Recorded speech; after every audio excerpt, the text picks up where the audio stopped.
Hello students, today I am going to teach you the third lesson of Flamingo, that is deep water. It is authored by William O. Douglas. He was born in 1898 and died in 1980.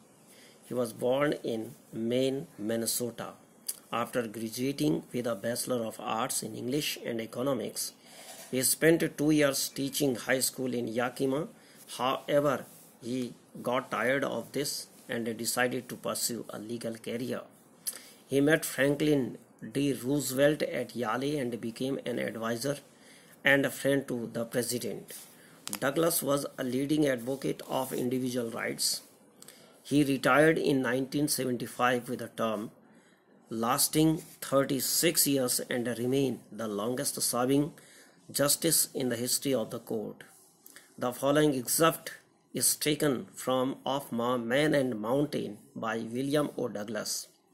It reveals how, as a young boy, William O. Douglas nearly drowned in a swimming pool. In this essay, he talks about his fear of water and thereafter how he finally overcame it. Notice how the autobiographical part of the selection is used to support the discussion of fear. तो बच्चों, William O Douglas जो है ये 1898 में पैदा हुआ और 1980 में मर गए। ये मेन मिनेसोटा में पैदा हुए। After graduating with a bachelor of arts in English, उन्होंने यूएसए में ही है ये, तो ये बैचलर डिग्री उन्होंने प्राप्त की आर्ट्स में इंग्लिश और इकोनॉमिक्स से, और उसके बाद जो है हाई स्कूल याकीमा में उन्होंने टीचिंग की 2 वर्ष के लिए, और वो उससे थक गए, तो ऊब गए। तो उसके बाद उन्होंने निश्चय किया कि वो लीगल कैरियर को परस्यू करें, लीगल कैरियर अपनाएं।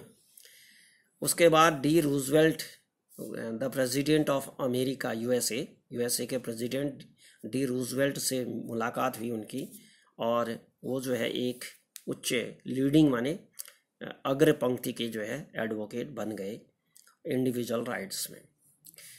और 1978 में वो रिटायर हुए, lasting 36 years of remaining the longest service, सबसे ज़्यादा यानी 37 ईयर्स की सबसे लंबी सेवा करने के बाद कैसे justice in the history of court के इतिहास में जो है न्याय के मामले में जो है इतनी लंबी सेवा करने वाले व्यक्ति थे वो। The following excerpt is taken from of man and mountain. ये जो उदाहरण है इस कहानी का, ये मैन एंड माउंटेन से लिया गया। उनकी एक किताब है, लिखी हुई बुक है उनकी, the man of man and mountain, तो उससे एक टॉपिक यहाँ से उठा करके लिया गया है। तो it reveals how as a young boy William Douglas nearly drowned in swimming pool. इसमें ये बताया गया है कि विलियम डगलस, जो उन्होंने ऑटोबायोग्राफिकल है यानी अपने के बारे में लिखा होगा, तो स्विमिंग पूल में किस तरह से वो लगभग डूबने ही वाले थे। इन दिस ऐसे he talks about his fear of water. इस ऐसे में उन्होंने पानी से अपना जो डर होता है उसको बताया है, और उसके बाद किस तरह से उस पर उन्होंने विजय प्राप्त की, कैसे वो जीत लिए मन से पानी को और physically. How the autobiographical part of the selection is used to support the discussion of fear। और जो डर के बारे में जो बातचीत है अपने आत्मकथा के रूप में उन्होंने लिखा है, उसको किस तरह से उन्होंने सपोर्ट किया उसको देखिए। तो उसमें कुछ डिफ़िकल्ट वर्ड्स हैं, ये डिफ़िकल्ट वर्ड्स उसमें आते रहेंगे, इसको मैं सेपरेटली नहीं बताऊंगा, लास्ट में फिर बताया जाएगा इसको। तो let's start the lesson.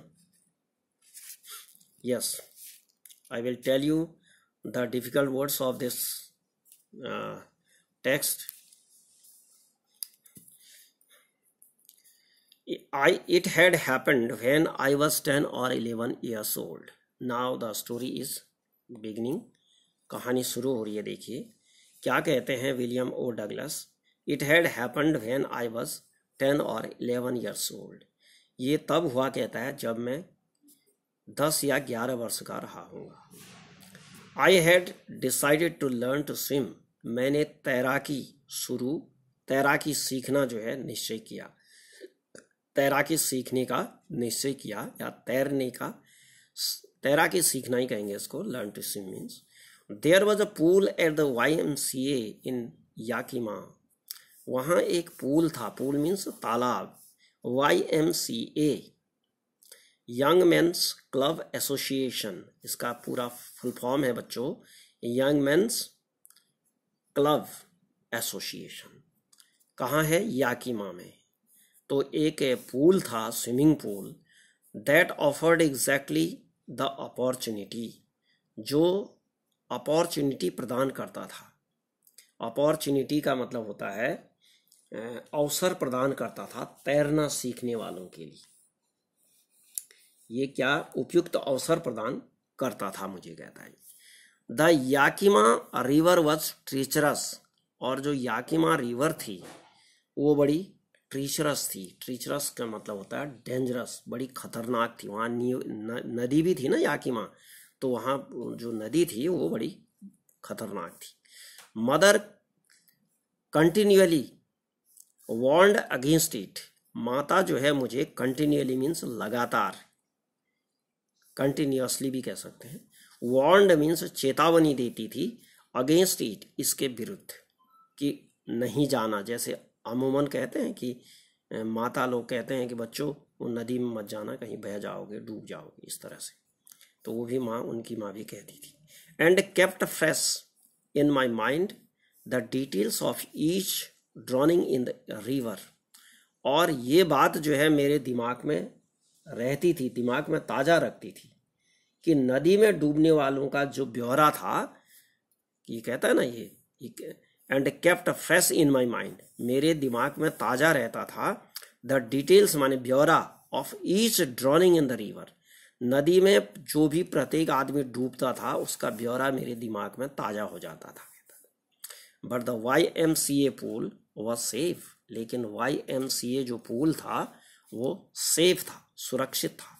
It was only 2 or 3 feet deep at the shallow and, यह जो है जो कम गहरा, शैलो का मतलब होता है उथला या कम गहरा, कम गहरे छोर की ओर तो 2 से 3 फीट गहरा था, while it was 9 feet deep at the other, और दूसरी ओर जो है 9 फीट गहरा था। द ड्रॉप वॉज ग्रेजुअल, और जो इसमें ढलान था, ड्रॉप का मतलब होता है ढलान, वो क्या था? धीमे धीमे था, मतलब एकदम गहरा 9 फीट नहीं था, बल्कि स्लोप, हल्का स्लोप था। I got a pair of water wings, मैंने वाटर विंग्स के, यानी पानी में जो पहनने वाले जो विंग्स होते हैं ताकि डूबे नहीं, एक जैकेट टाइप की होती है, तो उसको ले लिया wings. And went to the pool, और मैं जो है उस तालाब में चला गया। तो मैंने तरण पंख जिसको कहते हैं हम, वाटर विंग्स का मतलब तरण पंख भी कहते हैं, एक जैकेट भी होती है। I hated to walk, I hated to walk, मुझे घृणा थी, टू वॉक माने जाने में, किसमें? नेकेड इनटू इट, यानी नंगा होकर जाने में मुझे घृणा थी, कहता है, यानी मुझे अच्छा नहीं लगता था। And show my skinny legs, और स्किनी लेग्स अपने पतले टांग दिखा करके नंगे होकर जाना तालाब में मुझे अच्छा नहीं लगता था। But I subdued my fried and did it, लेकिन मैंने सबड्यू किया, सबड्यूड का मतलब होता है विजय, ओवरकेम, मैंने क्या किया? इस पर विजय प्राप्त की, एंड डिड इट, और मैंने ऐसा ही किया, मतलब अपने घमंड पर काबू कर लिया। क्या कहना मतलब सबड्यूड माई प्राइड का मतलब होता है अपने घमंड पर काबू कर लिया, कि मैं नंगा नहीं जाऊं, इस तरह का जो मेरा घमंड था कि नहीं जाऊंगा, तो उस पर मैंने काबू कर लिया, पा लिया, और मैं चल पड़ा। तो स्टूडेंट्स, इसके बाद जो है नेक्स्ट ऑडियो वीडियो में बताएंगे, तो आपको ये ठीक लगेगा तो इसको लाइक शेयर करिए और सब्सक्राइब जरूर करिए अगर मेरे चैनल को आपने सब्सक्राइब नहीं किया। Okay, thank you.